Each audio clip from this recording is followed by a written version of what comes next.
Dugaya mo, paning kagwang. So, ito mga katugsok, oh.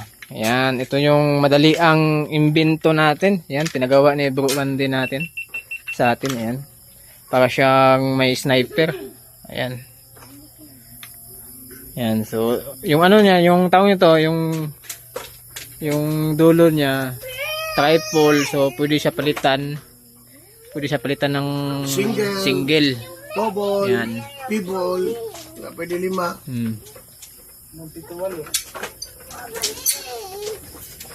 Yan, so para siyang ano.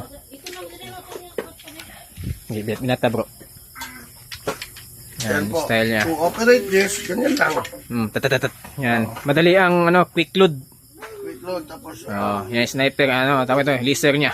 ayan o. Yan oh. Dali ang Kita ko yung takip. Patay kang danggit ka. Patay kang danggit ka. Oh. ganun lang. Walang tamaan kasi mababali na naman yan sa lupa. So, parang siyang ano, style. Tawag ito. Parang Sumpak. Oh. Kita mo ganyan. Pang, lapit mo na. Kapag tira mo, yan na yun. Yan mga tugsok. Yan, sa PM lang sa gusto magpagawa ng ganito. Yan. PR lang. Alam mo, gusto ko to kasi ayoko yung naglo-load ako. Yan. Aksaya sa ano, tapos dapat mahaba ito kasi minsan nagpapang-apat na isda na nalalagay ko dyan.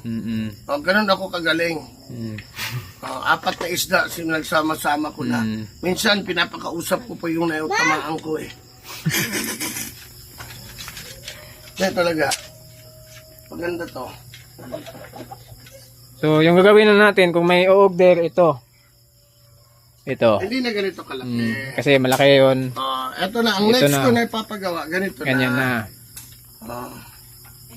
Ito na yon, tapos marami ng katugsok. Dami na matutugsok. Kaya yan. PM lang po sa gusto assemble ng ganyan. Ayan.